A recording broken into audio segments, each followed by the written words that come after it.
When the market's in a frenzy, and right now it is, with the Morgans that came out earlier this year, the Philadelphias, now the San Franciscos are out and in the public's hands, you get a lot of activity going on. But no matter what the collectible, we've always learned one very simple premise. The basics are the basics. Let's go back to the basics. Let's find the value because they're out there. And this next item, one of my loves, the Franklin series in 64, is that spot right now. And not just a coin, everybody. We have the last decade, that's 10 coins of the Philadelphia Mint, which means we're including some gems because it's inclusive, all 10. So let's take a step back and talk about the Franklin series first.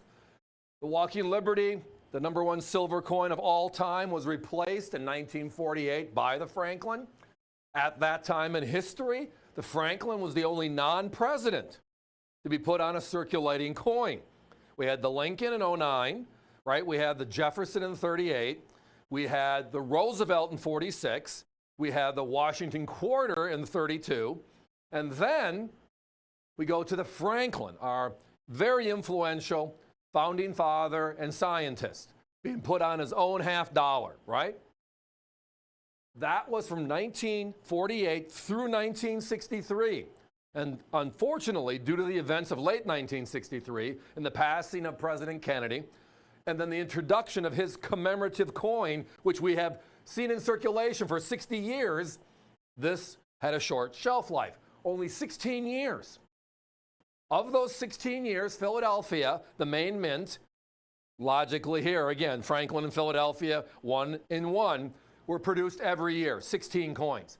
Denver made 14, San Francisco only made 5. But the bottom line is this, it's a very short series, 35 coins, short series, 16 years. Now below the E and the S in states, as you're seeing right now on your screen, that is where the mint mark location would be.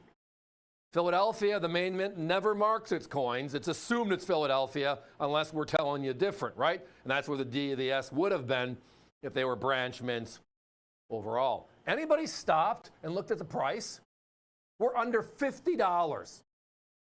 And it's the inclusive, all 10, $47.95. And tonight they opened up the EasyPay, which makes it even crazier. That gives you an opportunity to get one a month over the next 10 months, guaranteed the collection, and you have it. Now, those two coins you're seeing right now, the 55 and the 56, they're the anchors to this particular collection. They did not make S's in 55 or 56. They did not make Denvers in 55 or 56. It was only Philadelphia. The 1955 is the lowest minted Franklin in the entire series. Again, 35 coins, and that coin ranks #1. Now, in the marketplace, mintage figures, or what the Red Book or the guidebooks tell you were made, used to be the answer. Okay, they make it up, 63 million 63s, but only 4 million 55s. Well, in essence, we would know the 55 is a bit better of a coin, right? The question is finding them. The one thing that threw all of this off was in 1980. We had silver go to $50 an ounce. What was the last large silver coin? Well, it was the Franklin series. Again, the silver dollar ended in 35, and this one was 48 to 63. 90% silver, the largest coin in circulation. These melted for 20 bucks a throw at that time, no matter what the condition. And then the other part of this equation is, in the late 1980s, that is when NGC opened their doors, and then the marketplace added a second chapter. Because now for the last 35 years, we've been able to see what's going on. If people get some really nice coins and they send them into NGC to certify, what do they come back at? Well, in the Franklin series, 64 is where it begins. That's where rarity really, really shows up. We call it the 1% club. And that is more of just a reversal on the 99% that are lesser condition, right? 64 Franklins is where that begins. Some very, very tiny numbers. If you look at mintages and then populations, it's just a whole breadth more of information because they tell us every coin they've seen. So the coins that are lesser in grade and the coins that are higher in grade. The best part about the Franklin series is there's very few that are 65 or 66s. Very few. We're talking maybe 1,000 or so if you're lucky for a given year. Maybe. So 64 is where it is. Listen to some of these numbers. So again, 35 years of NGC doing what they do. This is how few of these coins in this beautiful 64 condition are known to exist. 4,326, 8,842, 10,616, 3,456, 6,581, 5,924, 4,875, 5,257, 4,020, 13,039. Those are the 10 years. 4 of them are less than 5,000 coins known to exist. And because this is an all-inclusive decade, it means the 54 with 4,300 known. It means the 57 with 3,400 known. It means the 60 with 4,800 known, and the 62 with 4,000 known. Who would have guessed the 62 is one of the rarest Franklins in 64 Philadelphia? I mean, they made 9.7 million coins, so it was above average, right? But quality coins surviving is the name of the game. When's the last time you've seen a roll? A beautiful uncirculated roll? And the answer is you just don't anymore. So these are the prices where my competitors are right now.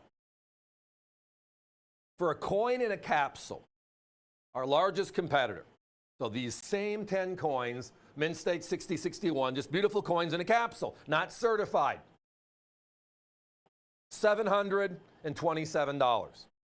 $72, 84 bucks, 69, 75, 68, you get the gist. Look at our price for 5 grades higher, and all the grading fees are paid for. They're in the price. So if you're sending these coins in for $10 a coin, good luck. 20 bucks a coin when you consider the freight and everything across the board, that's $200 in grading fees. And you don't have to wish or hope, you get it. Thanks, Hunter. I will explain it. So again, there's a presentation box these 10 go into.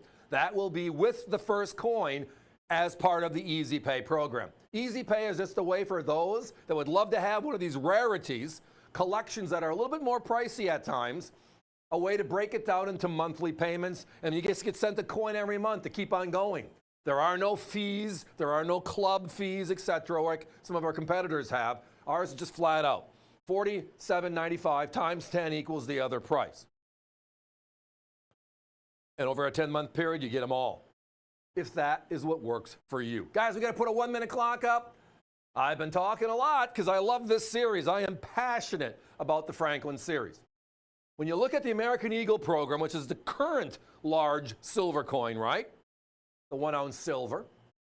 And you look at how many are known in certified grade, and we know one thing, low mintages and condition matter. And the higher the number, the better it is. We love our perfect coins. Well, in the Franklin series, if you get a 66, you're like a home run. Many of them don't even have 67s. So we're looking for, where does that begin? Where does the rarity all of a sudden kick way in, but they're still way affordable? Again, 727 is where my competition is for lesser quality coins. Ours are certified blast white beauties like you can see on your screen, and it's all inclusive. All 10 years, and you're getting those rarity coins. But again, they're all give or take 10,000. If a silver eagle today had only 10,000 known in 70 condition, what is it worth? Here's a thing to consider. The 2021 Carson City Morgan, they made 175,000 of them, and NGC certified in 70, a little over 30,000 of them. And it sells for how much? We're sold out at $4.99. The market's at $5.99 and $6.99 for one coin. And it was made in the last couple of years. Going back a half a century for this? Oh, yes. Oh, yes. Pick up the phone, give us a call. You're going to love them.